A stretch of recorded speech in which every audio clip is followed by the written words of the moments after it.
Tetapkan Sekjen PDI Perjuangan Hasto Kristianto sebagai tersangka. Polisi menggelar olah TKP kecelakaan maut di Tol Lawang Malang, Jawa Timur.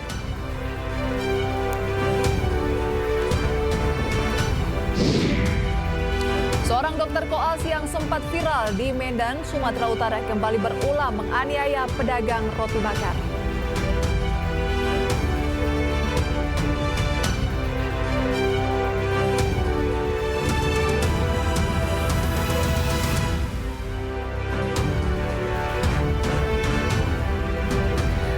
Selamat siang pemirsa, jelang libur Natal kami kembali hadir menemani Anda. Kali ini bersama saya Prisa Sompodatu dengan sejumlah informasi pilihan.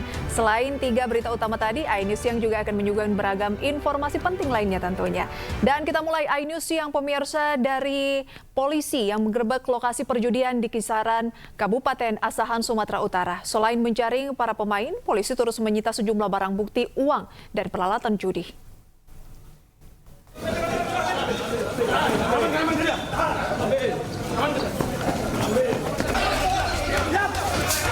Tim gabungan Polda Sumatera Utara, Polrestabes Medan dan Polres Asahan menggerebek lapak judi di Kota Kisaran, Kabupaten Asahan.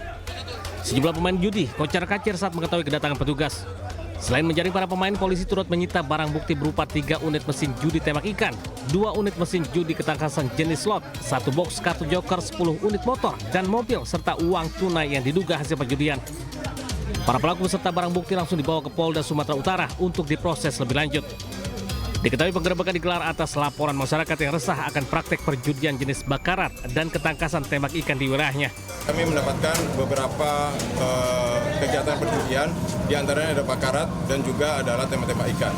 Dan tentunya kami berterima kasih kepada masyarakat luas yang sudah memberikan informasi, dan Polda Sumut akan menunjukkan dedikasi untuk melaksanakan perintah dari Bapak Prabowo untuk melakukan tindak tegas segala bentuk perjudian.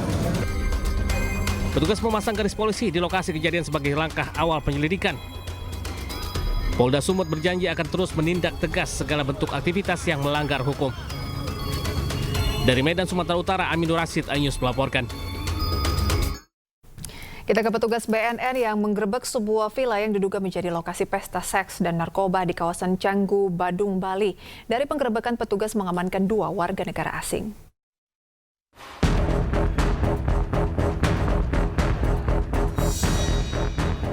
Badan Narkotika Nasional Provinsi Bali menggerebek sebuah villa di kawasan Canggu, Badung, Bali yang diduga dijadikan lokasi pesta seks dan narkoba. Petugas menggeledah dan melakukan tes urin. Dari 50 WNA yang berada di lokasi, 9 orang dilakukan tes urin, namun hanya 1 orang warga negara Rusia yang positif narkoba jenis THC zat aktif dalam ganja dan telah diamankan. Petugas juga mengamankan 1 WNA yang diduga sebagai penyelenggara pesta tersebut. Dari hasil interogasi sejumlah pengunjung pesta yang dilakukan secara tertutup dengan undangan khusus ini untuk menyambut Natal dan Tahun Baru. Para peserta juga diwajibkan membayar sejumlah uang untuk bisa bergabung. Kemudian nanti akan kita dalami sejauh mana peran daripada yang organisir daripada kegiatan tersebut. Ya, dia mengaku menyewa tempat itu, villa itu, kemudian dia menyebarkan undangan untuk melaksanakan kegiatan party. Yang sejauh ini kami tanya kepada yang bersangkutan adalah partinya dalam rangka menyambut Nataru, seperti itu. Penggerebekan berawal dari pengintaian dan informasi dari masyarakat. Dilakukan dalam rangka menjaga keamanan dan ketertiban menjelang perayaan Natal 2024 dan Tahun Baru 2025, khususnya dari ancaman penyalahgunaan dan peredaran gelap narkoba. Dari Badung, Bali, Indira Ari, iNews melaporkan.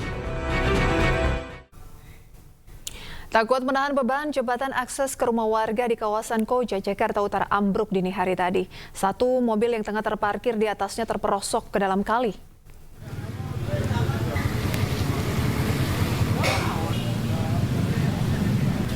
Inilah jembatan akses dengan panjang 5 meter dan lebar 3 meter yang ambruk dan mengejutkan warga sekitar pasar kaget di Jalan Bendungan, Melayu.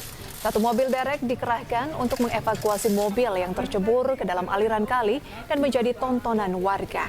Tidak ada korban luka maupun jiwa dalam insiden ini. 1 orang yang beristirahat di dalam mobil selamat dan tidak terluka. Diduga jembatan tersebut roboh akibat tidak kuat menahan beban mobil yang terlalu berat karena penyangga jembatan tidak kokoh.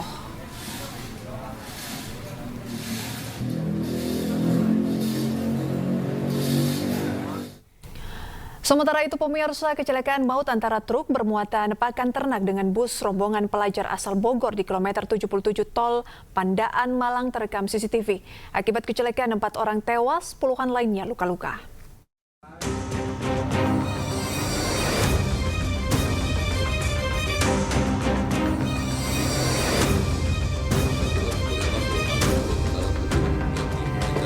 Inilah rekaman CCTV detik-detik truk bermuatan pakan mundur sebelum terjadi tabrakan dengan bus pelajar di tol Pandaan Malang. Sama bis, astagfirullah. Leyo.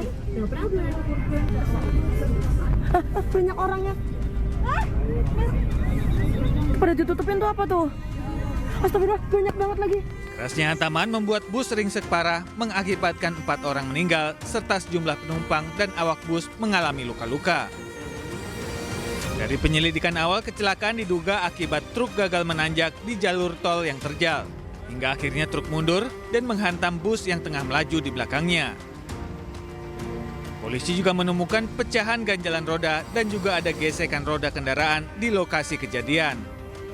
Hingga kini polisi terus melakukan penyelidikan untuk mengetahui penyebab pasti kecelakaan serta memeriksa adanya dugaan unsur kelalaian dalam kecelakaan ini. Yang jelas kami menemukan di kilometer 78-200 ada pecahan ganjalan roda. Ya, dimungkinkan itu punya truk.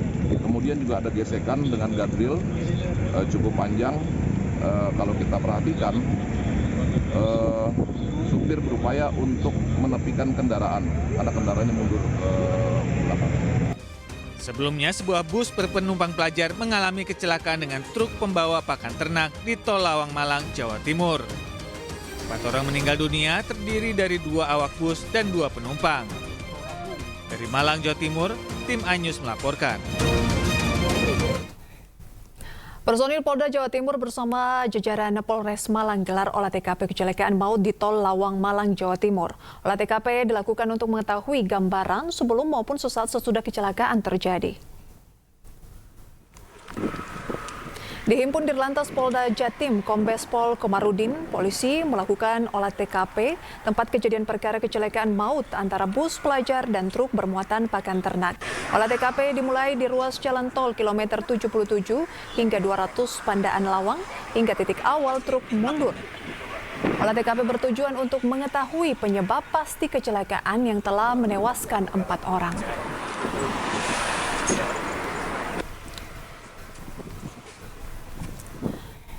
Ya pemirsa, 4 orang meninggal dunia kecelakaan truk bermuatan pakan ternak dan bus pelajar asal Bogor di kilometer 77 Tol Pandaan Malang telah diidentifikasi. Sementara 6 orang yang luka berat dirawat intensif di instalasi gawat darurat Rumah Sakit Saiful Anwar.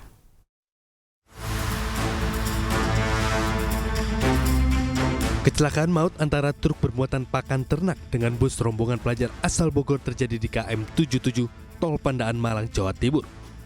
4 korban tewas merupakan 3 pria dan seorang wanita. Mereka adalah 2 awak bus dan 2 orang pendamping pelajar. Menurut Kapolres Malang AKBP Putu Kolis Ariana, menyatakan total korban dari daftar penumpang bus adalah 48 orang. Berkoordinasi dengan Bapak Kapolres Bogor, di dalam bis ini ada 40 siswa. Kemudian ditambah ada 6 pendamping. Kemudian ditambah lagi sopir bis dan kernetnya, sehingga total 48. Kemudian ada satu lagi yang terhitung korban karena saat ini masih dalam penanganan di rumah sakit, yaitu sopir truknya. Sementara 6 orang yang luka berat dirawat intensif di instalasi gawat darurat Rumah Sakit Saiful Anwar. Dan para korban luka ringan tersebar di Rumah Sakit Umum Daerah Lawang dan di Rumah Sakit Singosari. Tim Liputan iNews melaporkan. Dan pemirsa, untuk mengetahui informasi terkini, kita terhubung dengan rekan Denny Irwansyah di Rumah Sakit Saiful Anwar, Malang, Jawa Timur. Selamat siang rekan Denny, hingga kini berapa jumlah korban yang dirawat di Rumah Sakit Saiful Anwar? Selamat siang, Prisa. Jadi saat ini baru saja digelar press release oleh tim dokter Rumah Sakit Saiful Anwar yang dipimpin oleh Dirut Rumah Sakit Saiful Anwar menyatakan bahwa hingga tadi malam jumlah korban yang dirujuk untuk mendapatkan perawatan di ICU Rumah Sakit Saiful Anwar ini terus bertambah. Jadi total saat ini ada 8 orang yang dirawat karena mengalami luka berat, yaitu dirawat di Rumah Sakit Saiful Anwar. 4 diantaranya masih di ICU yang membutuhkan tindakan cepat, dan 4 diantaranya masih tetap di ICU. Namun 4 orang yang di ICU khusus ini mereka mengalami kritis dan beberapa harus menjalani operasi lanjutan yang memerlukan persetujuan keluarga. Oleh karena itu hingga saat ini RSSA masih menunggu kedatangan para keluarga. Demikian, Prisa. Baik, pelajar yang menjadi korban ini adalah dengan rentan usia berapa? Baik, data yang masuk untuk korban meninggal itu semuanya adalah dewasa, yaitu 2 awak bis dan 2 pendamping. Kemudian dari data yang kami lihat untuk usia yang anak-anak, yaitu 12 tahun dan 6 tahun. 6 tahun ini adalah diduga anaknya salah seorang pendamping. Kemudian untuk 1 orang yang 12 tahun ini sepertinya adalah siswa. Kemudian bisa saya laporkan juga baru saja 4 jenazah dari para korban yang meninggal kemarin sudah diambil oleh keluarga, yaitu mereka sudah dibawa pulang ke Indramayu, Jombang, Magetan, dan Brebes. Untuk identitas nama-nama para korban meninggal hingga saat ini belum kami dapatkan. Demikian, bisa. Baik, berarti ini adalah memang rombongan pelajar SD ya? SMP, bisa. SMP, ya. Baik, lantas untuk para korban yang masih dirawat intensif di rumah sakit sejauh ini apakah sudah diidentifikasi dan sudah ada yang dikunjungi oleh keluarga atau seperti apa? Baik, tadi tim dokter menyatakan bahwa hingga tadi malam belum ada identitas para korban ini. Bahkan pihak rumah sakit sempat melabeli untuk membedakan antara pasien korban laka dan pasien lain yang terus berdatangan ke RSSA. Namun pagi ini mereka sudah mendapatkan identitas dan masih menunggu kedatangan keluarga yang berada di Bogor. Demikian, bisa. Baik, ini kan dilakukan olah TKP. Apakah sudah ada informasi mengenai apa yang menjadi penyebab kecelakaan ini? Baik, dini hari tadi saya sempat mewawancarai Dirlantas Polda Jatim. Untuk sementara kemarin sudah dilakukan pemeriksaan sementara, istilahnya adalah interogasi sementara kepada SW, pengemudi truk, yang ternyata diketahui berkendara sendiri tanpa ada connect dari Surabaya menuju Singosari mengantarkan pakan ternak tersebut. Dan saat di tanjakan kilometer 78, kendaraannya truk box tersebut mengalami overheat dan dia berusaha menepi untuk memberikan ganjalan di ban. Berhasil di ban kanan. Ketika mencoba untuk mengganjal ban kiri, tiba-tiba truknya jalan. Sehingga bisa disimpulkan kemarin truk yang menabrak bus tersebut berjalan mundur tanpa awak sama sekali. Demikian, Risa. Berarti ada masalah di kendaraan yang berupa truk ini ya. Baik, kami akan update terus informasi terbaru dari Anda, rekan Denny. Selamat bertugas kembali. Pemirsa, pihak Rumah Sakit Saiful Anwar Malang memberikan perkembangan terkini terkait dengan para korban kecelakaan maut di Tol Pandaan Malang. Dari 9 korban yang menjalani perawatan di ICU, tersisa 8 orang. 1 orang meninggal saat penanganan, menjadikan total korban meninggal jadi 4 orang. Para korban meninggal sudah diidentifikasi dan 2 diantaranya sudah dibawa pulang oleh keluarga.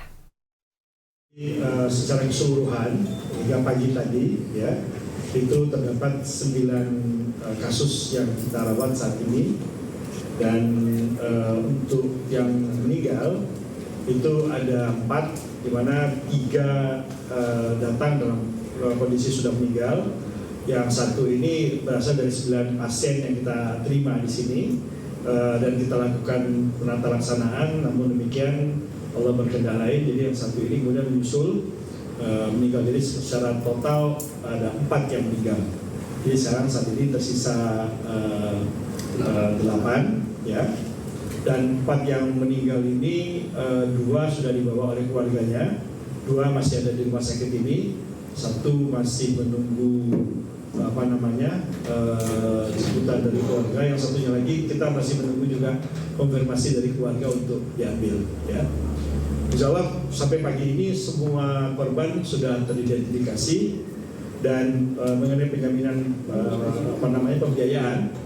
Jadi dari kemarin kita sudah berkoordinasi dengan Jasa Raharja, insya Allah semuanya akan ditanggung oleh Jasa Raharja bersama nanti dengan BPJS, dan beberapa pasien nantinya akan mendapatkan tindakan pembedahan yang nanti secara detail akan disampaikan oleh ITJP masing-masing. Seputar kecelakaan berkendara pemirsa di mana diduga mabuk seorang pengemudi mobil mewah menabrak sejumlah pengguna jalan di Surabaya. 6 orang pengendara sepeda motor dan seorang pesepeda menjadi korban.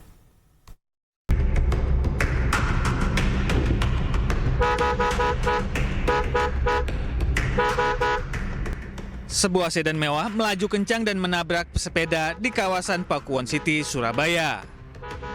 Akibatnya, Prasetya Ningsih, 61 tahun, pingsan akibat luka parah di kepala. Sedan mewah yang dikemudikan Septian Uki Wijaya, 29 tahun, juga menabrak sejumlah kendaraan di Jalan Raya Kenjeran. Ada 6 orang pengendara motor menjadi korban dan mengalami luka serius. Bahkan 3 unit mobil juga menjadi korban dan salah satunya masuk ke dalam sungai. Pelaku tabrak lari, Septian Uki Wijaya, warga Jalan Lebak, Arum, Surabaya, mengaku mabuk karena mengkonsumsi minuman keras. Polisi sempat kesulitan mengevakuasi pelaku karena massa yang emosi mengepung tempat pelaku diamankan. Polisi akhirnya berhasil mengevakuasi pelaku ke Mapolrestabes Surabaya. Mabuk Pak, saya Pak. Berapa botol kamu minum? 2 botol. Minum apa? Minum bir. Tahu mabuk kenapa? Naik mobil nggak? Tidur dulu. Maaf Pak, saya salah Pak. Saya mau tahu jawab Pak. Tahu tadi nabrak tahu? Tahu Pak. Saya tahu jawab. Apapun kesalahan saya tahu jawab. Kita merapat ke lokasi, kondisinya sudah pecah di kepala. Jadi kita upaya pengejaran dari Kenjeran, ternyata ada korban tabrak beruntun. Yang pertama di depannya dealer Suzuki, ada sepeda motor, ada Gojek di situ, ada laki perempuan, terus ada mobil warna putih nyemplung di kali, yang lagi Nissan warna hitam itu hampir nyemplung. Yang terakhir di depan kita itu ada sepeda motor sudah kondisi remuk gitu. Saat ini pengemudi sedan mewah masih menjalani pemeriksaan di unit laka lantas Polrestabes Surabaya. Sedangkan seluruh korban luka dilarikan ke IGD RSUD Dr. Sutomo Surabaya untuk menjalani perawatan. Dari Surabaya, Jawa Timur, Yuda Prawira, iNews melaporkan. Seorang dokter koas di Medan, Sumatera Utara yang sempat viral kembali berulah menganiaya pedagang roti bakar. Informasi lengkapnya usai jeda.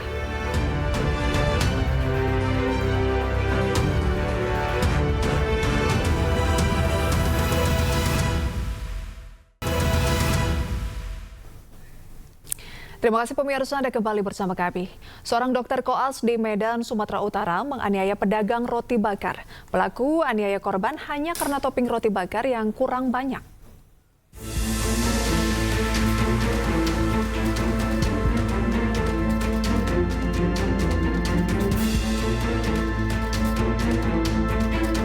Rekaman CCTV memperlihatkan detik-detik penganiayaan yang dilakukan seorang dokter koas kepada pedagang roti bakar di Jalan Perintis Kemerdekaan Medan, Sumatera Utara. Menurut korban, pelaku yang bernama Vladiniah Puluhulawa datang membeli roti bakar pada sore hari di kios tempat korban bekerja. Namun pada malam harinya, pelaku kembali ke lokasi dan langsung mengamuk hingga aniaya korban. Pelaku protes topping roti bakar yang dibelinya kurang banyak. Korban mengaku tidak tahu apapun permasalahan tersebut karena rekan korban yang melayani pelaku. Habis itu jam-jam 7 dia kembali lagi bawa sisa makanan gue potong lagi. Habis itu dia nggak ada ngomong komplain apa-apa, dia langsung mencakar saya terus menjambak sama menendang. Habis itu saya nanya, kenapa kak, komplain apa, masalah apa, diceritakan baik-baik, malah marah-marah, teriak-teriak, nggak jelas. Habis itu terakhir dia mau pergi baru dia ngomong, itu topping roti bakar isi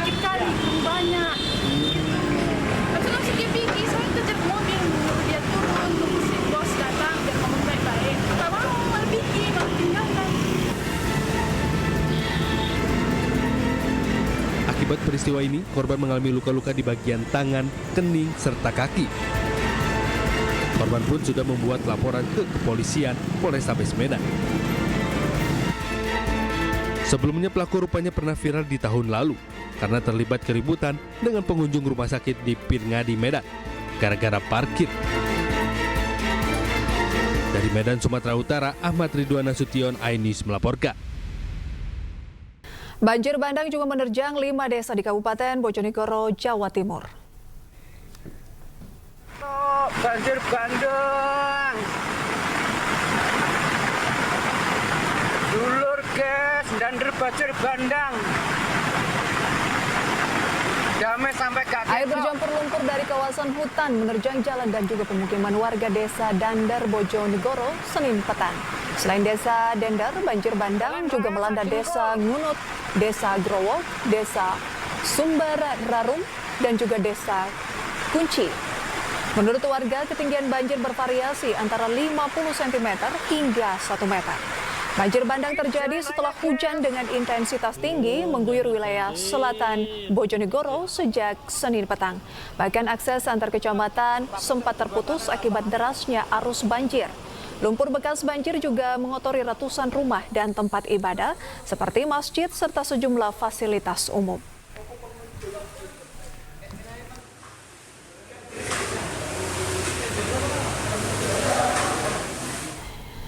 Kita beralih pemirsa ke Sulawesi Selatan, di mana banjir bandang melanda 3 kecamatan di Kabupaten Maros, Sulawesi Selatan. Ratusan rumah warga dan 13 jembatan gantung rusak usai diterjang arus deras sungai. Tidak ada korban jiwa dalam musibah ini.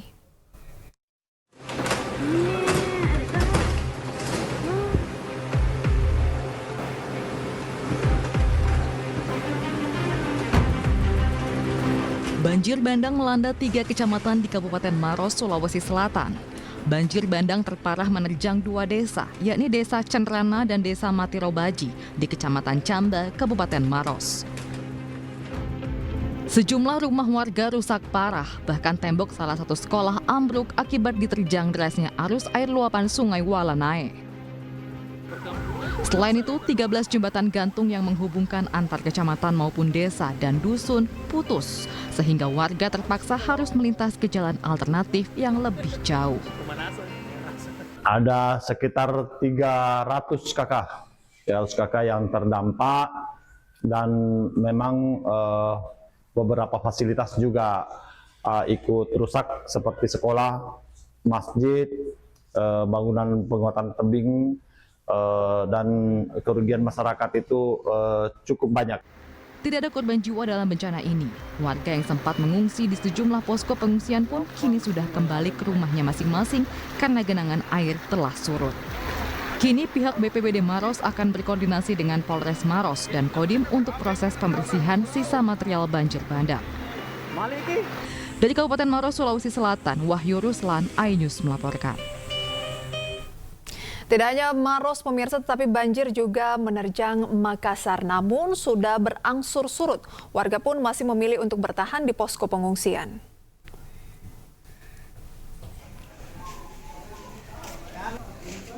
Seperti inilah kondisi terakhir ketinggian air banjir yang masih mengenangi puluhan rumah warga Kota Makassar, Sulawesi Selatan. Ketinggian air banjir yang semula diperkirakan mencapai 2 meter lebih, kini perlahan surut sekitar 30 hingga 50 cm. Sudah 4 hari terakhir, pemukiman warga di lokasi ini masih terendam air banjir akibat cuaca ekstrim yang melanda seluruh wilayah di Kota Makassar. Akibat banjir ini, ratusan jiwa harus mengungsi ke Masjid Mustaqim yang dijadikan posko pengungsian sejak 5 hari lalu.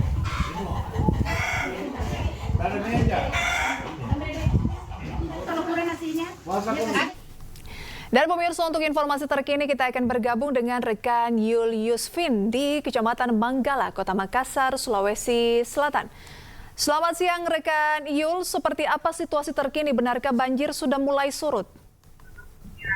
Baik, bisa dan juga pemirsa, memang saat ini seperti yang Anda katakan tadi bahwa kondisi air banjir di pemukiman warga yang berada di Jalan Timuri, tepatnya di Blok 8 Kecamatan Manggala ini sudah mulai perlahan surut, seiring dengan cuaca yang sudah mulai membaik dan cerah, sehingga genangan air banjir mulai turut secara perlahan meskipun ketinggiannya masih agak tinggi, dan yang debit air yang turun hanya sekitar 30 hingga 50 cm saja. Dan memang saat ini di posko pengungsian ini sendiri, ini adalah posko induk dari tempat pengungsian warga yang berada di Jalan Ujung Borik Blok 8 ini, dan di mana di posko induk ini, tepatnya di Masjid Mutakin ini, ada sekitar 100 jiwa lebih warga yang mengungsi akibat banjir yang merendam puluhan rumah warga di Jalan Ujung Borik, Kecamatan Manggala. Dan hingga saat ini warga pun masih berharap cuaca ini terus membaik, sehingga genangan air banjir ini yang masih merendam pemukiman warga bisa turun secara perlahan. Dan kalau kita lihat di belakang saya ini, sepertinya kondisi terakhir banjir yang berada di Blok 8 Manggala ini, jika terlihat di belakang itu, air masih merendam rumah-rumah warga yang ditinggal untuk mengungsi. Nah, ketinggian air sendiri ini turun hanya sekitar 30 hingga 50 cm saja, dan masih merendam rumah warga dengan ketinggian sekitar 1 meter lebih. Nah, terlihat di belakang saya ini juga pagar-pagar rumah warga ini masih tertutup genangan banjir. Sementara hingga saat ini sejumlah tim relawan dari tim SAR gabungan masih terus mendatangi posko yang berada di pengungsian ini untuk membawakan bantuan, baik berupa makanan saja maupun bantuan lainnya. Baik, berarti sudah ada bantuan yang disalurkan untuk para pengungsi yang sudah bertahan beberapa hari ya, rekan Yul? Betul, sudah banyak bantuan yang datang, baik dari yang lain maupun pemerintah daerah sendiri. Baik. Makassar ini kan ibu kota dari Sulawesi Selatan, dan di musim mudik seperti saat ini, rekan Yul, apakah mengganggu perjalanan rencana mudik dari masyarakat di sana, mungkin yang datang dari menggunakan pesawat ataupun bus dan lain sebagainya? Baik, kalau terkait mudik sendiri tidak mengganggu aktivitas yang ada di Kota Makassar, mengingat lokasi banjir ini sendiri jauh dari objek vital seperti bandara dan juga pelabuhan. Dan untuk terkait mudik Natal ini sendiri, tetap warga melakukan mudik ke beberapa daerah. Hanya saja 3 hari yang lalu jalur trans provinsi yang berada di Kabupaten Baru sempat tak dapat dilalui kendaraan akibat cuaca ekstrim yang melanda, sehingga banjir dengan ketinggian 2 meter lebih merendam jalan provinsi yang berada di Kabupaten Baru, sehingga terjadi tumpukan kendaraan yang tidak dapat melalui jalan di Kabupaten Baru. Yul, lantas seperti apa prediksi BMKG mengenai cuaca di sana? Kalau kita lihat saat Anda melaporkan saat ini tidak terjadi hujan begitu ya, tetapi seperti apa sebenarnya kondisi harian di sana mengenai curah hujan? Kalau untuk curah hujan sendiri, mulai sejak kemarin sore, hujan sudah mulai reda dan matahari mulai muncul hingga cuaca mulai membaik, dan cuaca membaik hingga sampai hari ini.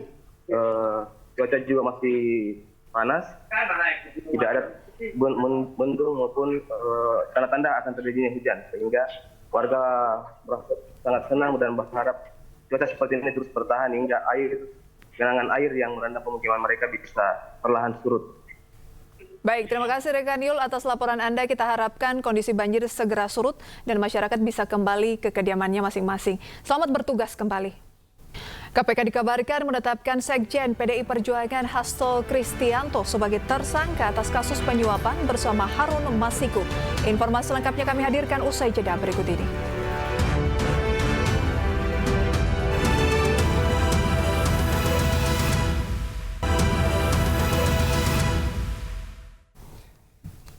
Anda kembali bersama kami pemirsa. Majelis Hakim Pengadilan Tipikor Jakarta menjatuhkan vonis 6,5 tahun penjara terhadap Harvey Muiz dalam kasus korupsi tata niaga pengelolaan timah.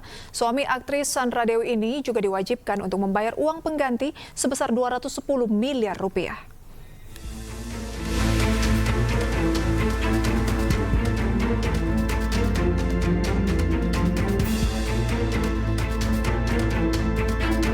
Pengusaha sekaligus suami aktris Sandra Dewi, Harvey Muiz, menjalani sidang putusan dalam kasus korupsi tata niaga pengelolaan timah di Pengadilan Tipikor Jakarta Pusat Senin siang.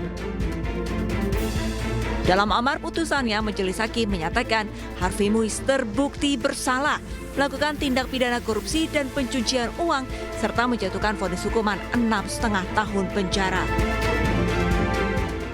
Mengadili, 1. Menyatakan terdakwa Harvey Muiz terbukti secara sah dan meyakinkan bersalah melakukan tindak pidana korupsi yang dilakukan secara bersama-sama dan melakukan tindak pidana pencucian uang yang dilakukan secara bersama-sama sebagaimana dalam dakwaan ke-1 primer dan dakwaan kedua primer. 2. Menjatuhkan pidana kepada terdakwa dengan pidana penjara selama 6 tahun dan 6 bulan dan denda sebesar 1 miliar rupiah dengan ketentuan apabila denda tersebut tidak dibayar akan diganti dengan pidana kurungan selama berapa tadi, Pak? 2 tahun. Bukan yang ini. Ya, 6 ya. Selama 6 bulan. Menghukum terdakwa untuk membayar uang pengganti kerugian keuangan negara sebesar 210 miliar rupiah dengan ketentuan jika terpidana tidak membayar uang pengganti selama paling lama 1 tahun setelah putusan pengadilan memperoleh kekuatan hukum tetap. Atas vonis yang dijatuhkan tersebut, Harvey Muiz menyatakan masih pikir-pikir apakah akan mengajukan banding atau tidak. Akan kami lihat pertimbangannya seperti apa. Karena upaya hukum itu disediakan oleh peraturan perundang-undangan, apakah nanti kita akan mengajukan keberatan terhadap harta tersebut atau tidak. Ini semua akan kami pertimbangkan dalam waktu 7 hari ke depan. Tunggu pertimbangannya dulu, salinan putusannya. Kami ada waktu 7 hari untuk pikir-pikir dan setelah itu kami akan tentukan upaya hukum apa yang akan kami lakukan. Demikian ya. Suami aktris Sandra Dewi ini juga diwajibkan membayar denda sebesar 1 miliar rupiah dan uang pengganti senilai 210 miliar rupiah. Apabila tidak dibayar, maka harta bendanya akan dirampas dan dilelang untuk mengganti kerugian negara, dan apabila jumlah hartanya tidak mencukupi, maka diganti hukuman penjara. Tim Liputan iNews melaporkan. Sebelumnya pemirsa, kasus korupsi komoditas timah telah menjerat sebanyak 22 tersangka. Kerugian negara yang ditimbulkan akibat korupsi tersebut bernilai fantastis yaitu 300 triliun rupiah dan melibatkan suami Sandra Dewi, Harvey Muiz.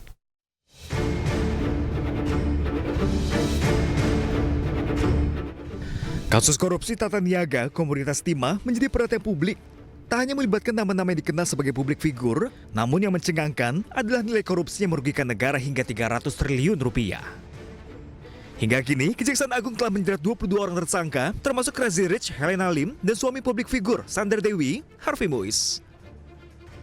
Jaksa penuntut umum mendakwa Harvey Muiz telah melakukan tindakan pidana pencucian uang dengan menerima uang sebesar 420 miliar rupiah dari hasil tindakan pidana korupsi. Suami Sandra Dewi ini dijerat pasal 2 ayat 1 dan 3 junto, pasal 18 Undang-Undang Tipikor dan pasal 55 ke-1 KUHP. Sejumlah aset Harvey juga telah disita termasuk mobil mewah dan barang berharga dari sejumlah apartemen.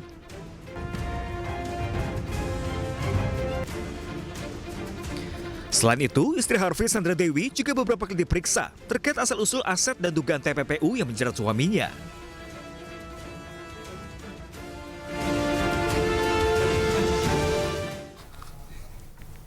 Pemirsa, KPK dikabarkan menetapkan Sekjen PDI Perjuangan Hasto Kristianto sebagai tersangka.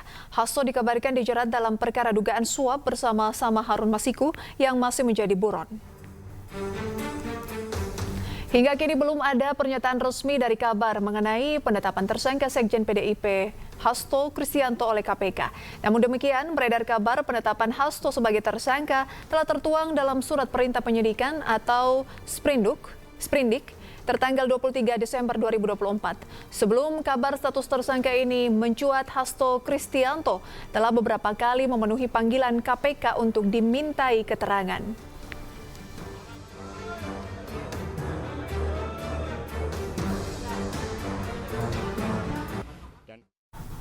Untuk mengetahui perkembangan KPK dikabarkan menetapkan Sekjen PDI Perjuangan Hasto Kristianto sebagai tersangka. Kita akan terhubung dengan rekan Esra Ambarita di gedung KPK.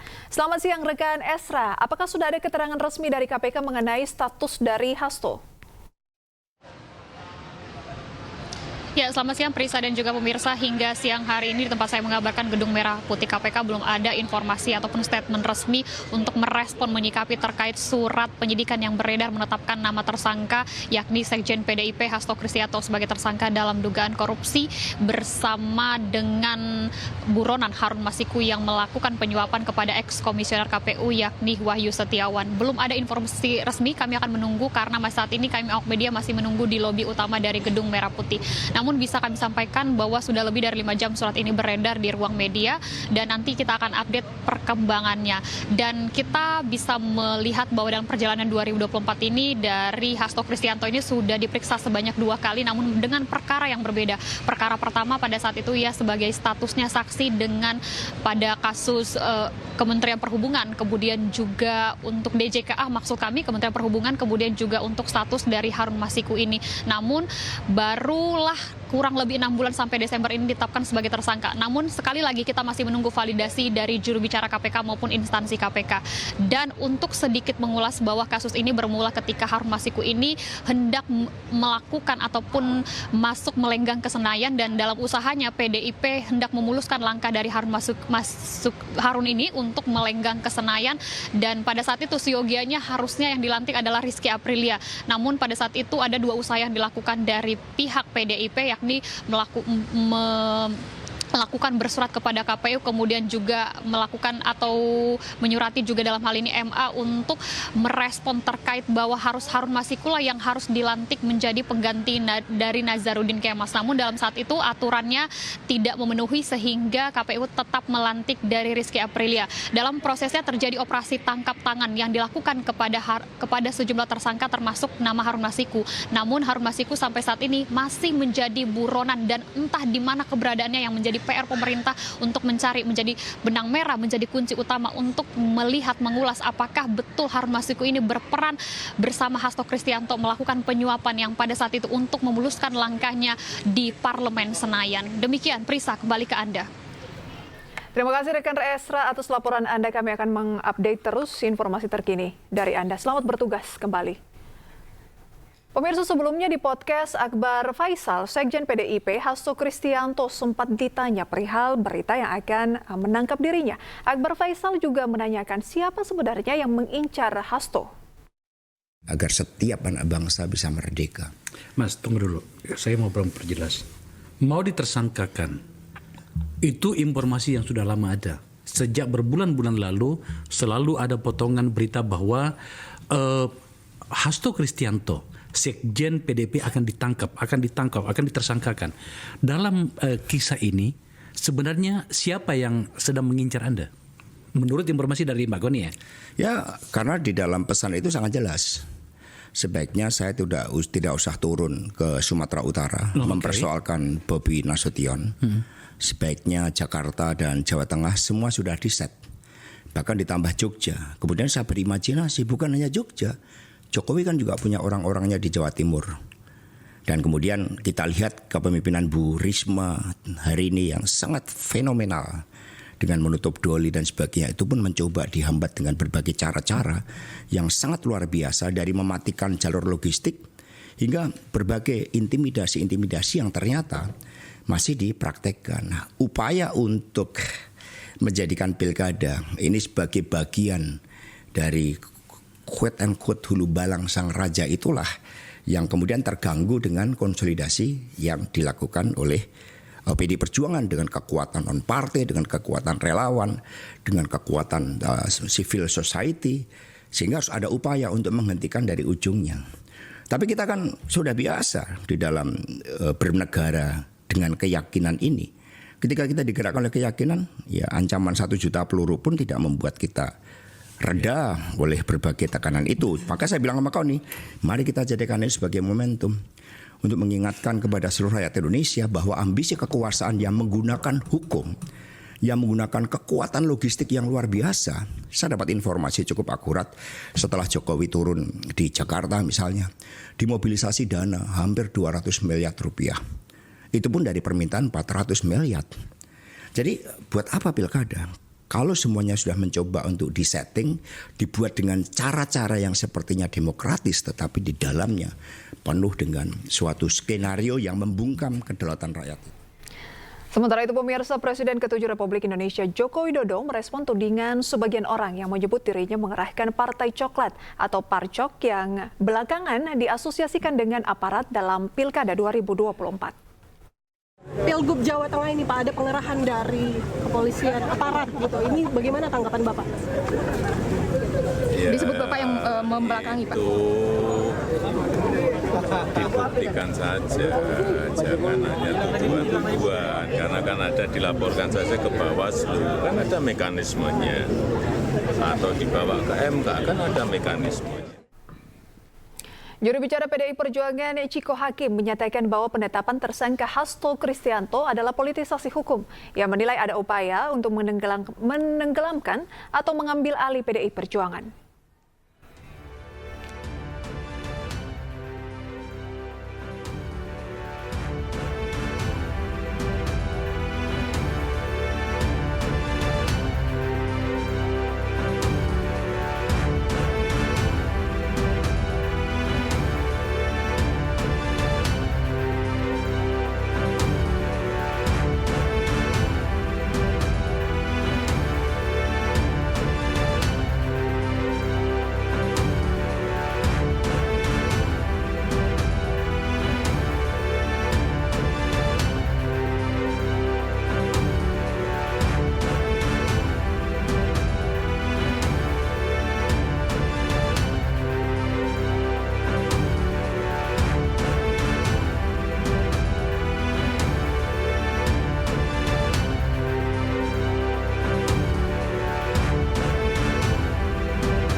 Kita beralih pemirsa ke polemik PPN 12%, di mana pengusaha sarung di Pantura, Kota Tegal, Jawa Tengah mengeluhkan kenaikan pajak pertambahan nilai atau PPN dari 11 menjadi 12%. Kenaikan PPN dinilai mengancam usaha mereka karena biaya produksi dipastikan naik menjadi 20 hingga 25%.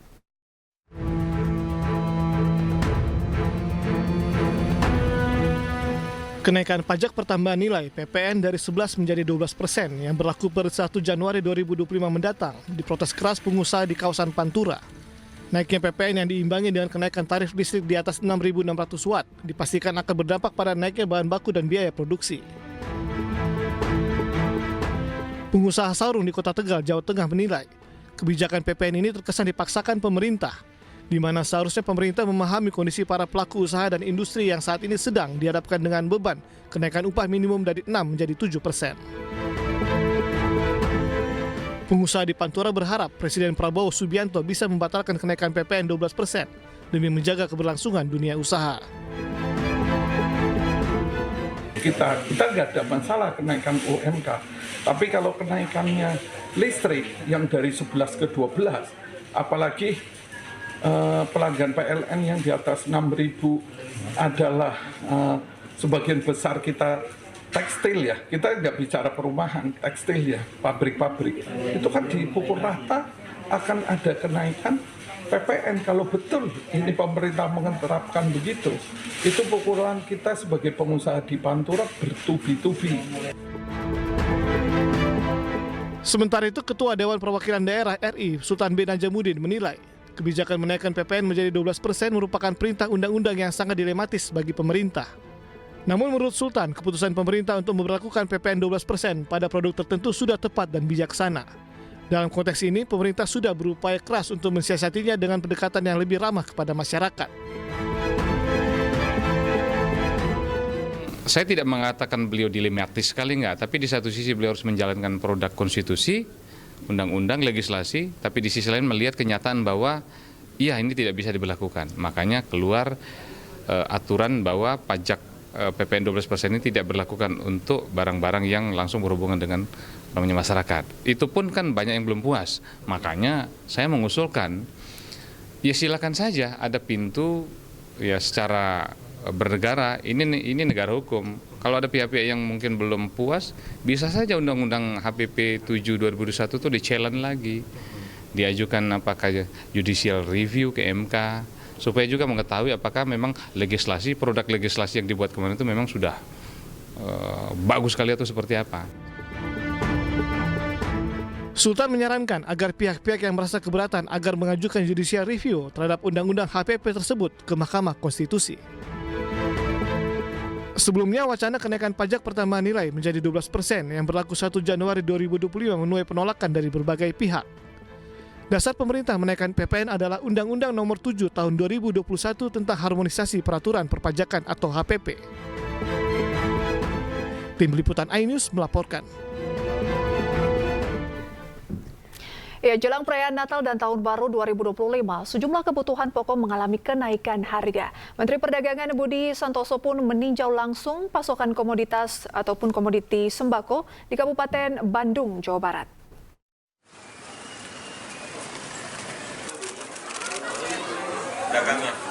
Menteri Perdagangan RI Budi Santoso meninjau harga barang kebutuhan pokok di Pasar Tagok, Kabupaten Bandung Barat. Budi Santoso mendapat keluhan kenaikan harga daging ayam potong dari pedagang yang kerap terjadi di momen Natal dan Tahun Baru. Budi mengklaim kenaikan harga daging ayam potong tidak signifikan dan masih di bawah harga eceran tertinggi. Ayam potong, ya, ayam potong 36.000 sekilonya untuk hari ini. Mungkin buat besok-besoknya lagi pasti naik lagi. Biasanya sampai 40 ribuan. Berarti turun sekarang? Enggak, maksudnya buat nanti. Sekarang ini udah paling mahal, 36.000 ya. Biasanya cuma 32, 30, 34. Harganya 35.000 tapi masih di bawah acuan. Ya dulu cabai juga begitu. Cabai dulu itu sempat 32 ya. Cabai itu kan 55 acuan. 32 cuman karena pasokannya yang kemarin terlambat ya. Tapi kalau ayam tadi masih di bawah harga acuan. Ya naik sedikit nggak apa-apa karena kan kasihan peternak juga kalau drop kan kasihan juga ya. Tapi masih di bawah harga acuan. Pantauan harga bahan pokok di Pasar Inpres Sumedang, Jawa Barat juga mulai naik. Kenaikan paling signifikan terjadi pada cabai dan telur ayam. Harga cabai domba yang awalnya Rp40.000 kini tembus di angka Rp70.000 per kilogramnya. Sampai 70. Awalnya? Awalnya cuma 35, 40. Kalau penyebabnya apa sih, Bu? Penyebabnya sekarang mah biasa, musim ini langka barang, musim hujan, terus mau tahun baru sama Natal. Selain cabai, harga telur ayam kini menjadi Rp30.000 hingga Rp31.000 per kilogramnya. Minggu kemarin mah 26, terus naik lonjak tinggi. Sekarang turun lagi 1.000. Udah berapa lama sih kenaikannya? Dari 2 minggunya.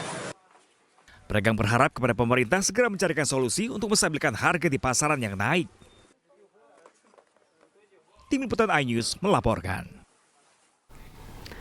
Dan pemirsa selanjutnya iNews yang akan dibawakan oleh rekan kami Fazila Khairunisa. Selamat siang rekan Sila. Damai sekali yang ngelihat Sila siang hari ini.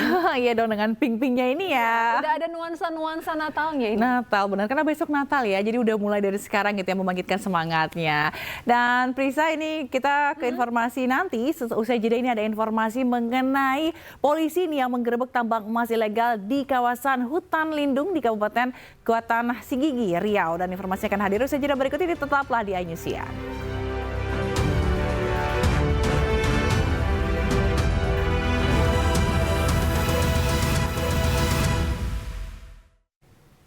Anda kembali menyaksikan iNews Siang, kali ini bersama saya Fazila Khairunisa.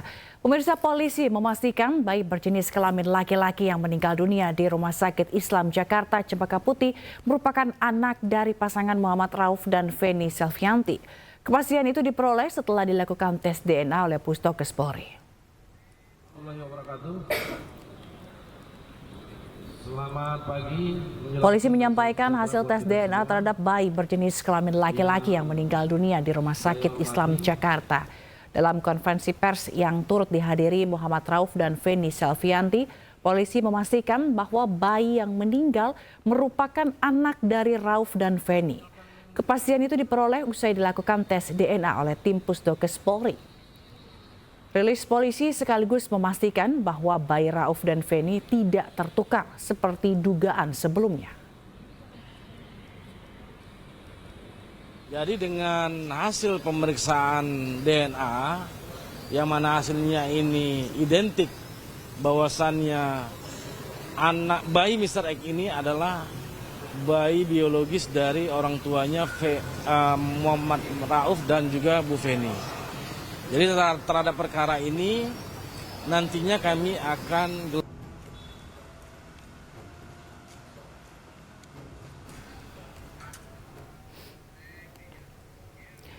Pemirsa, kebakaran menghanguskan 16 rumah semi permanen di Mandailing, Natal, Sumatera Utara. Api diduga berasal dari korsleting listrik dari salah satu rumah warga.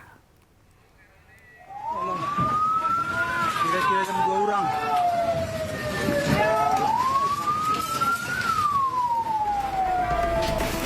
Tambangan tong kebakaran. Jombang. Kebakaran menghanguskan 16 rumah semi permanen di Tambangan Tongga, Mandailing, Natal, Sumatera Utara. Besarnya api membuat sejumlah warga dilanda kepanikan. Api pertama kali muncul dari salah satu rumah dan merambat ke rumah lain di permukiman padat ini. Kencangnya angin membuat petugas damkar dan warga kesulitan memadamkan api. Dugaan sementara kebakaran akibat korsleting listrik. Memang cepat sekali prosesnya. Tidak 1,5 jam proses api ini sehingga membakar banyak yang kita lihat tadi kira-kira 16. Pasca kebakaran, sebagian warga korban kebakaran mengais barang mereka yang masih bisa diselamatkan. Para korban kini ditempatkan di pekarangan masjid sebagai lokasi sementara pengungsian. Dari Mandailing, Natal, Sumatera Utara, Ahmad Husin Lubis, iNews melaporkan. Polisi menggerebek tambang emas ilegal di kawasan hutan lindung di Kabupaten Kuantan, Singingi, Riau. Dalam penggerebekan, petugas mengamankan 5 orang pekerja tambang, sementara 1 orang pemodal dalam pengejaran polisi.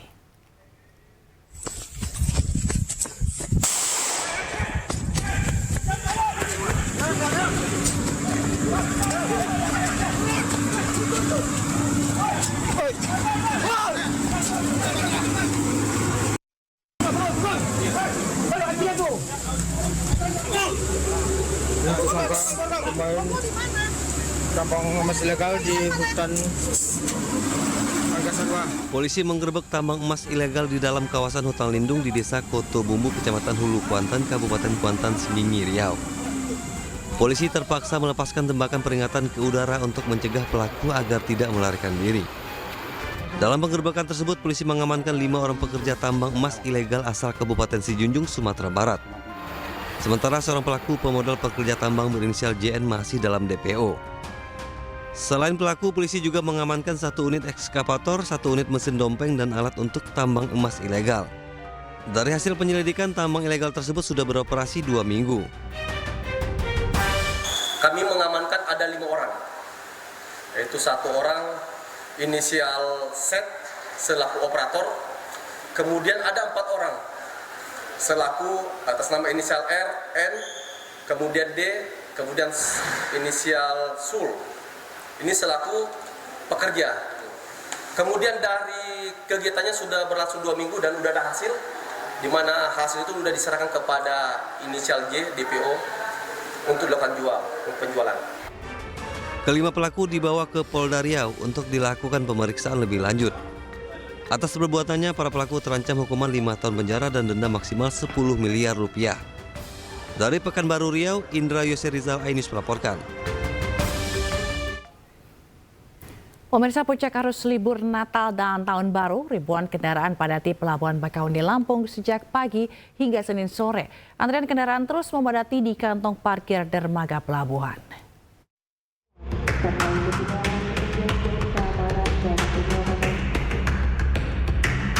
Pada puncak arus libur Natal dan Tahun Baru, ribuan kendaraan terus berdatangan memadati Pelabuhan Bakauheni, Lampung. Kendaraan mengantri di kantung parkir dermaga untuk masuk ke dalam kapal. Para calon penumpang kapal ini umumnya melakukan perjalanan ke Pulau Jawa, memanfaatkan libur Nataru ke kampung halaman. Seminggu. Berarti liburan ya Pak ya? Iya. Tadi di perjalanan? Lancar. Lancar. Udah nunggu berapa jam? Setengah jam lah. Berdasarkan data pihak ASDP, hari ini tercatat 2.929 unit mobil pribadi yang sudah menyeberang dari Pelabuhan Bakauheni menuju Pelabuhan Merak. Ditambah dengan bus angkutan penumpang dan truk sehingga jumlah total kendaraan yang menyeberang ke Pelabuhan Merak mencapai 5.986 unit. Saya dari Lampung Pak, dari Tenggamus, Kabupaten Tenggamus. Saya dari Banten, ya, di Rangkas Bitung Pak. Mau ke Banten? Iya, mau ke Banten. Kemarin hari Sabtu. Ini dalam rangka apa? Dalam rangka liburan sekaligus kunjungan ke keluarga. Untuk mengantisipasi antrian akibat lonjakan penumpang, ASDP Bakauheni mengoperasikan 6 dermaga reguler dan 1 dermaga eksekutif serta 28 unit kapal feri berukuran besar.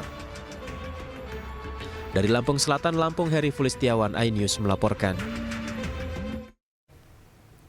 Sebanyak lebih dari 10.000 penumpang diberangkatkan dari stasiun KCIC Halim, Jakarta Timur pada H-2 Natal. Selain dipadati penumpang yang akan berlibur di kawasan Bandung, kereta cepat Wush juga dimanfaatkan siswa sekolah untuk melakukan perjalanan edukasi mengisi liburan.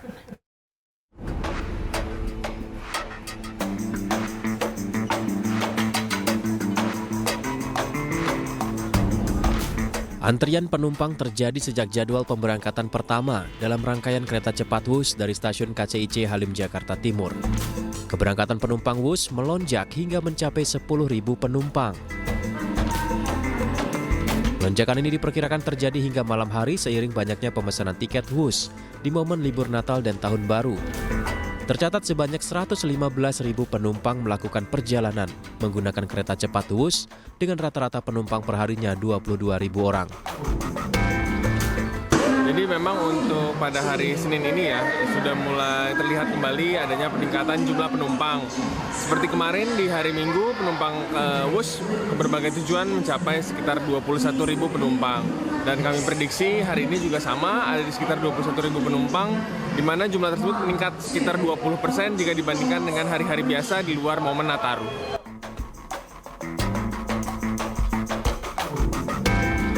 Sementara jelang dibukanya stasiun KCIC Karawang, pemesanan tiket KCIC menuju Karawang sudah mulai dibuka pada 22 Desember dengan harga tiket mulai Rp125.000.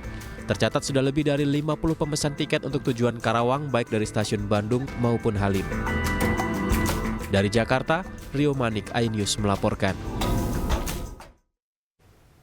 Pemirsa, sesaat lagi iNews yang akan kembali dengan informasi lalu lintas dari Simpang Gadok, Puncak, Jawa Barat jelang libur Natal dan Tahun Baru. Jangan kemana-mana, kami akan segera kembali.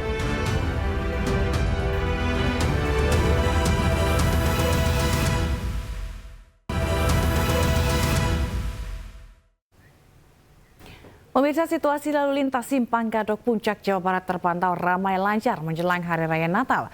Menurut Polres Bogor, belum ada pelonjakan kendaraan yang signifikan pada Selasa pagi.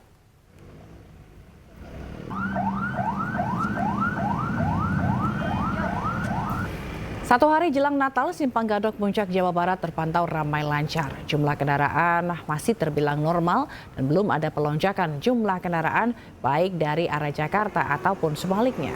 Dengan situasi lalu lintas yang ramai lancar ini, Polres Bogor belum memberlakukan sistem one way ataupun ganjil genap. Jika ada lonjakan jumlah kendaraan, pemberlakuan sistem tersebut bisa saja diterapkan untuk mengurangi kemacetan.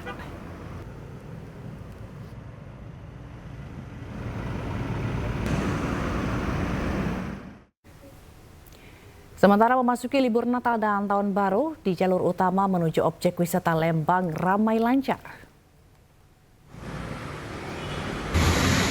Pagi tadi arus kendaraan di jalur utama Bandung-Lembang ramai lancar baik dari kawasan Jalan Pasir Kaliki hingga kawasan Simpang Jalan Ledeng, Kota Bandung. Meski demikian, di sejumlah titik terjadi kepadatan seperti di kawasan Jalan Setiabudi. Diprediksi kepadatan arus wisata di kawasan jalur Lembang akan terus terjadi hingga mendekati malam pergantian Tahun Baru.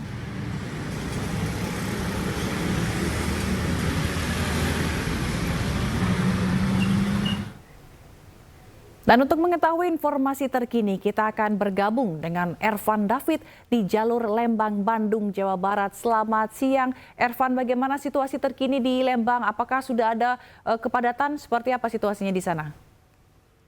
Ya, selamat siang, Sila dan juga pemirsa. Menjelang malam perayaan Natal, arus lalu lintas dari Kota Bandung menuju objek wisata Lembang, tepatnya di kawasan Simpang Leden ini sendiri, terus mengalami peningkatan volume kendaraan. Kemacetan sudah terjadi dari kawasan Jalan Pasir Kaliki, Setiabudi hingga Simpang Leden ini tempat saya melaporkan, dan buka 3 posko Nataru di jalur utama menuju objek wisata Lembang. Di dalam posko tersebut disediakan pelayanan kesehatan dan juga petugas kepolisian yang siap membantu para wisatawan yang hendak libur ke objek wisata Lembang. Dan diprediksi sendiri kepadatan kendaraan ini sendiri akan terus terjadi hingga malam perayaan Natal pada malam nanti sendiri. Dan untuk mencegah kemacetan, petugas juga memberlakukan 2 opsi rekayasa lalu lintas, di mana kendaraan akan dialihkan menuju kawasan Seven Bajuri, dan opsi kedua yaitu rekayasa lalu lintas, di mana petugas akan menerapkan sistem buka tutup atau one way jika terjadi kepadatan yang cukup parah di kawasan Simpang Leden ini sendiri. Dan bagi para wisatawan yang ingin menikmati libur Natal dan Tahun Baru di Kota Bandung sendiri, dihimbau untuk tetap waspada, mengingat BMKG sudah merilis prakira cuaca pada siang hingga malam nanti sendiri terjadi hujan dengan intensitas sedang hingga lebat dengan kecepatan angin 4 km per jam dengan suhu rata-rata 19 hingga 26 derajat Celcius. Kembali ke Anda, Zila.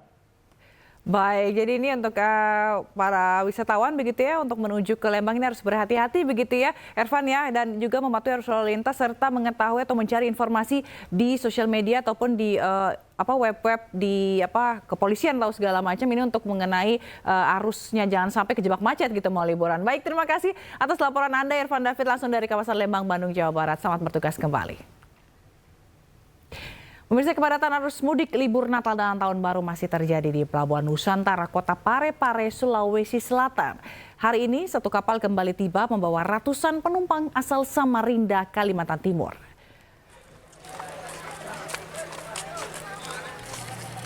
Dan pemirsa, inilah suasana kepadatan penumpang kapal yang tiba di dermaga Pelabuhan Nusantara, Kota Parepare, Sulawesi Selatan. Di hari -1 Natal ini, sebanyak 972 penumpang kapal kembali tiba di Pelabuhan Nusantara Kota Parepare usai bertolak dari Samarinda, Kalimantan Timur. Dan sebagian dari penumpang merupakan para perantau yang bekerja di Kalimantan dan akan berlibur di sejumlah daerah di Sulawesi Selatan. Diprediksi lonjakan arus mudik libur Nataru akan terus terjadi hingga Selasa malam nanti dengan adanya satu kapal lagi yang akan bersandar.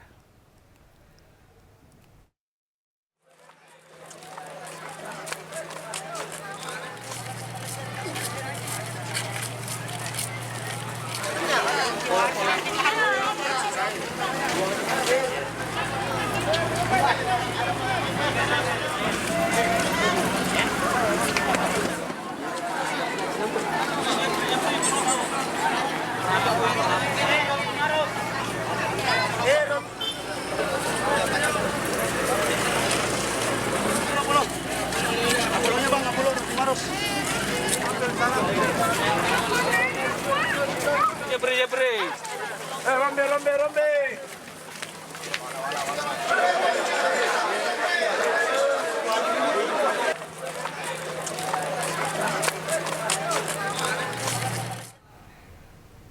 Dan untuk mengetahui informasi terkini, kita akan bergabung dengan rekan Erwin Eka Pratama di Pelabuhan Nusantara Parepare, Sulawesi Selatan. Selamat siang, rekan Erwin. Bagaimana situasi di sana? Apakah masih ramai para pengunjung ataupun para penumpang yang tiba? Ya, baik Lesa dan pemirsa. Untuk hari ini memang sebanyak 972 penumpang kembali tiba di Pelabuhan Kota Parepare. Itu terhitung dari sejak pagi tadi hingga siang hari ini. Untuk total hingga pekan hari ini, total penumpang turun yang tiba di Pelabuhan Kota Parepare itu sudah mencapai 11.000.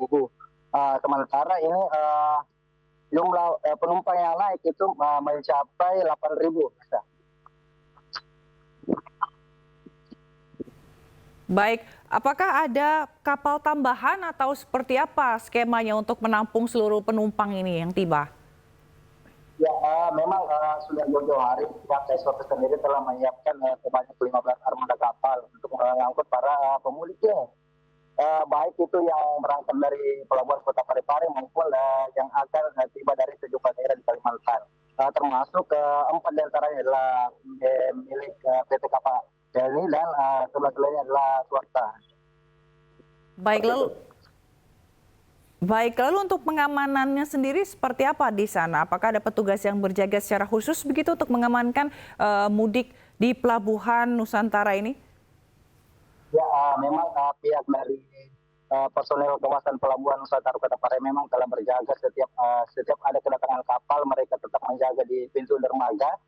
Itu mereka memeriksa satu persatu barang bawaan penumpang yang malah memang mengantisipasi barang bawaan yang berbahaya dari para penumpang ini.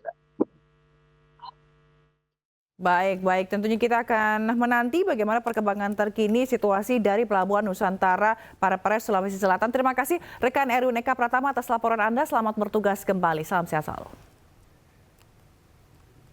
Dan pemirsa, jelang perayaan Hari Raya Natal, pengamanan dilakukan di sejumlah gereja di tanah air. Kami akan hadirkan informasinya sesaat lagi, tetaplah di iNews Siang.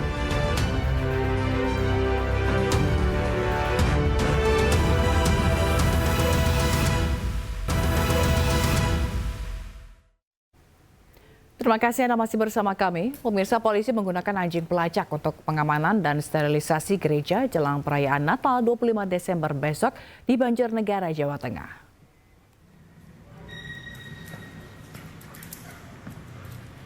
Jelang Natal, pengamanan ketat terus dilakukan, diantaranya sterilisasi gereja.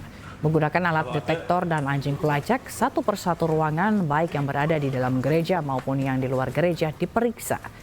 Sterilisasi ini bertujuan untuk memastikan keamanan dan kenyamanan bagi umat Kristiani yang akan merayakan Natal. Tiap gereja akan dijaga personel gabungan dari Polres maupun Polsek. Ada 38 gereja yang terdapat di Banjarnegara.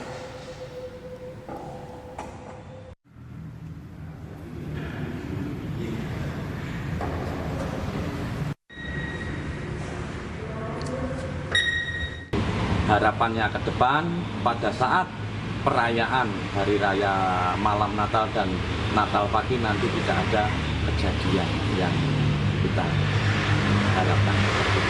Untuk memastikan bahwa tempat itu aman ya, untuk digunakan kegiatan baik dari kemungkinan adanya benda-benda yang berbahaya terutama bahan peledak maupun senjata-senjata tajam yang bisa menimbulkan gangguan ketika pelaksanaan. Pemirsa, jika biasanya perayaan Natal dihiasi pohon Natal yang mewah, berbeda dengan di salah satu gereja di Mamasa, Sulawesi Barat. Mengajarkan kesederhanaan dan ramah lingkungan, puluhan warga gereja membangun pohon Natal dari kantong dan botol plastik bekas.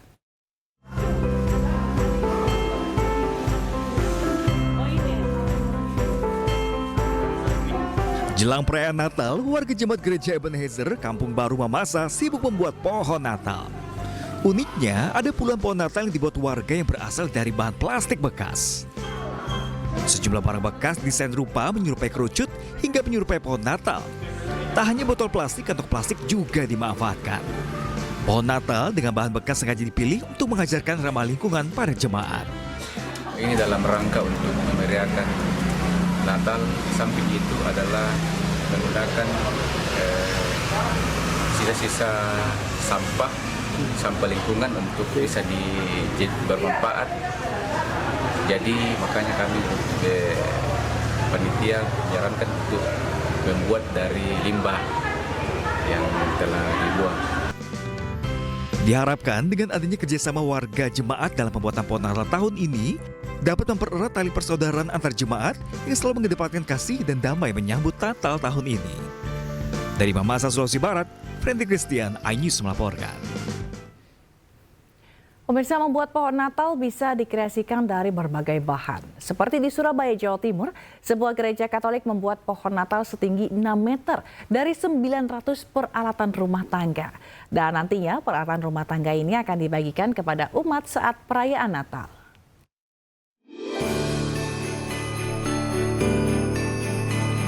Ini dia kreasi pohon Natal Gereja Katolik Santo Vincentius a Paulo di Jalan Widodaren, Surabaya yang terbuat dari 900 peralatan rumah tangga seperti panci, wajan, tudung saji, hingga setrika. Seluruh peralatan rumah tangga ini disusun menjadi sebuah pohon Natal setinggi 6 meter yang ditempatkan di sudut ruang gereja. Pohon Natal ini disusun selama kurang lebih 1 bulan oleh pihak panitia perayaan Natal gereja. Nantinya pada saat perayaan Natal, sebanyak 1.500 umat yang beribadah di gereja akan diberikan kupon door prize dan akan mendapatkan hadiah peralatan rumah tangga yang tersusun pada pohon Natal. Kami sengaja membuat pohon Natal lain daripada yang lain, tujuannya hanya satu. Kami ingin memberikan harapan sukacita di Natal ini, di mana pohon Natal ini benar-benar kami beri nama yaitu pohon harapan, pohon doa, harapan dan kasih. Seluruh peralatan rumah tangga yang tersusun ini merupakan sumbangan para umat gereja untuk umat gereja. Dari Surabaya, Hari Tambayong, iNews melaporkan. Berdayakan limbah, sebuah hotel di Surabaya, Jawa Timur juga membuat pohon Natal dari tempat telur bekas. Pohon Natal setinggi 3,5 meter pun berdiri dengan cantik dihiasi dengan dakron, lampu, dan pita.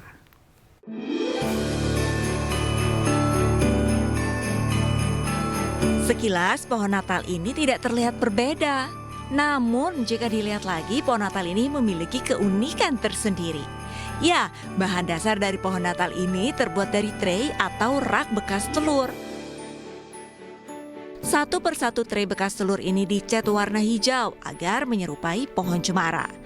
Total 150 rak telur bekas disusun menjadi satu pohon besar setinggi 3,5 meter dengan lebar 2,7 meter.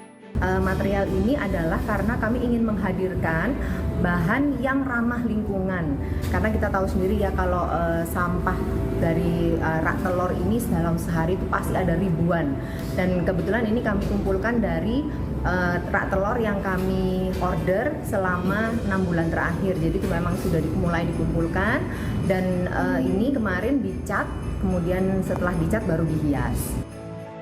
Selain rak telur bekas, pohon yang disusun di salah satu hotel di Surabaya, Jawa Timur ini juga menggunakan dakron atau isi bantal yang sudah tidak terpakai sebagai hiasan salju. Tentunya pemilihan tema pohon Natal tahun ini menjadi salah satu daya tarik untuk para pengunjung hotel. Dari Surabaya, Jawa Timur, Hari Tambayong, iNews melaporkan. Diduga mabuk, seorang pengemudi mobil mewah menabrak sejumlah pengguna jalan di Surabaya. Kami akan hadirkan informasinya sesaat lagi. Tetaplah di iNews.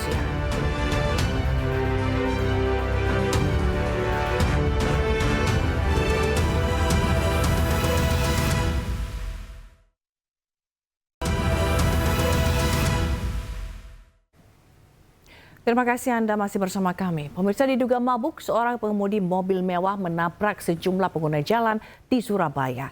6 orang pengendara sepeda motor dan seorang pesepeda menjadi korban.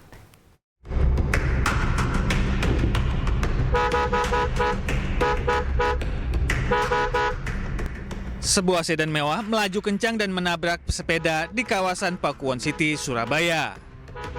Akibatnya, Prasetya Ningsih, 61 tahun, pingsan akibat luka parah di kepala. Sedan mewah yang dikemudikan Septian Uki Wijaya, 29 tahun, juga menabrak sejumlah kendaraan di Jalan Raya Kenjeran. Ada 6 orang pengendara motor menjadi korban dan mengalami luka serius. Bahkan 3 unit mobil juga menjadi korban dan salah satunya masuk ke dalam sungai. Pelaku tabrak lari, Septian Uki Wijaya, warga Jalan Lebak, Arum, Surabaya, mengaku mabuk karena mengkonsumsi minuman keras. Polisi sempat kesulitan mengevakuasi pelaku karena massa yang emosi mengepung tempat pelaku diamankan. Polisi akhirnya berhasil mengevakuasi pelaku ke Mapolrestabes Surabaya.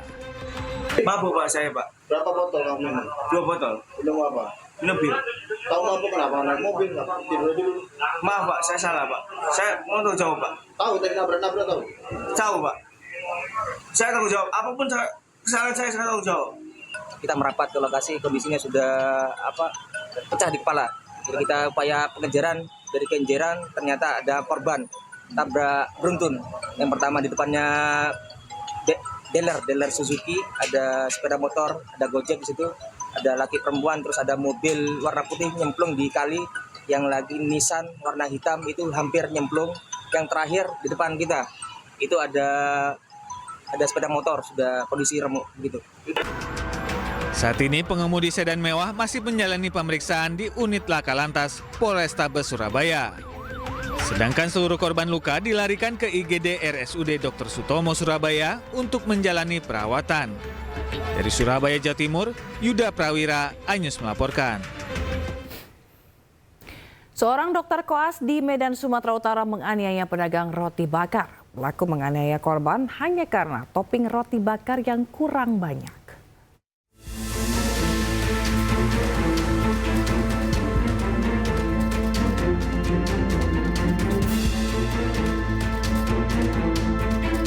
Rekaman CCTV memperlihatkan detik-detik penganiayaan yang dilakukan seorang dokter koas kepada pedagang roti bakar di Jalan Perintis Kemerdekaan Medan, Sumatera Utara.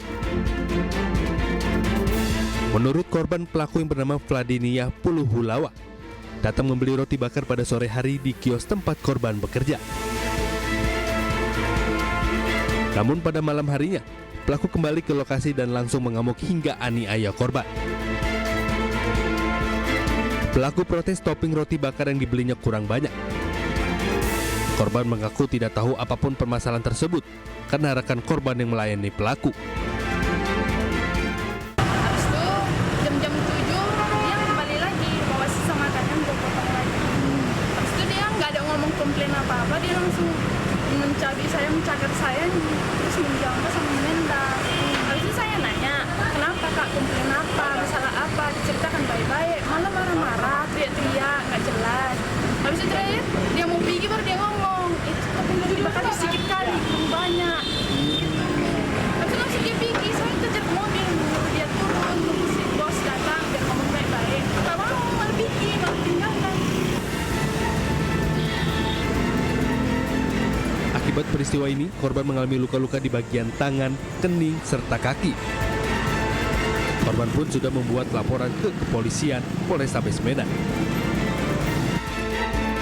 Sebelumnya pelaku rupanya pernah viral di tahun lalu karena terlibat keributan dengan pengunjung rumah sakit di Pirngadi, Medan, gara-gara parkir.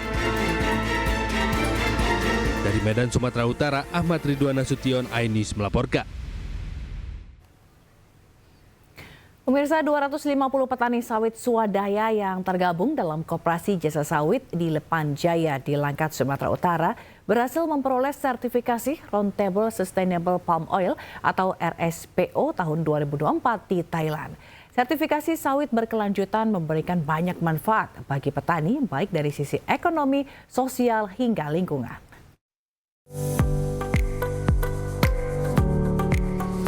...250 petani swadaya yang tergabung dalam Koperasi Jasa Sawit Lepan Jaya di Langkat, Sumatera Utara berhasil memperoleh sertifikat Roundtable Sustainable Palm Oil (RSPO) tahun 2024 di Thailand. Sertifikasi sawit berkelanjutan memberikan banyak manfaat bagi petani baik dari sisi ekonomi, sosial, hingga lingkungan.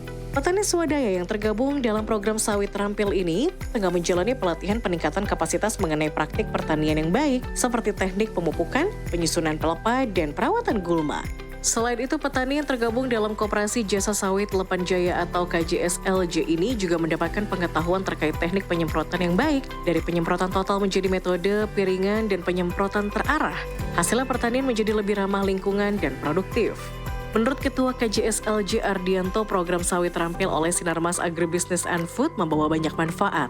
Kami KJSLJ untuk mendapatkan sertifikasi ini selama 2 tahun, yang akhirnya di tahun inilah kami mendapatkan RSPO. Dan harapan kedepannya setelah lulus kami RSPO ini, ya kami itu bisa menyehatkan koperasi kami, dan koperasi kami ini bisa lebih dikenal oleh PKS dengan kami berkelompok, dan kami TBS kami itu lebih dihargai. Sutiem, anggota KJSLJ, juga merasakan perubahan signifikan terkait produktivitas buah sawit kebunnya. Sebagai orang tua tunggal dengan 6 anak, peningkatan produktivitas berdampak pada peningkatan pendapatan, sehingga sangat membantu untuk menyekolahkan anak-anaknya hingga perguruan tinggi serta kebutuhan sehari-hari. Kerjaannya mencatat, udah gitu buatkan makanan orang yang kerja, minum, makanan lah sediain gitu. Mencatat itu tadi berapa kilo, ya kalau masa terik gini ya itu tadi 1 ton lebih, 1,5 ton. Nah, kalau masa memang banjir buah ya alhamdulillah sampai 3 tonan. Untuk memastikan keselarasan antara pelatihan dan implementasi, KJSLJ membentuk tim internal control system yang secara rutin memantau kegiatan petani di lapangan. Langkah ini menjadi bagian penting dari proses audit dan sertifikasi. Dari Langkat, Sumatera Utara, Muhammad Hijrah Lubis melaporkan. Ya, pemirsa, informasi tadi sekaligus menutup iNews Siang hari ini. Pemirsa, cuplikan tayangan berita iNews dapat Anda saksikan di kanal YouTube @official_iNews. Saya Fazilah Khairunisa pamit undur diri, selamat beraktivitas, terima kasih dan sampai jumpa.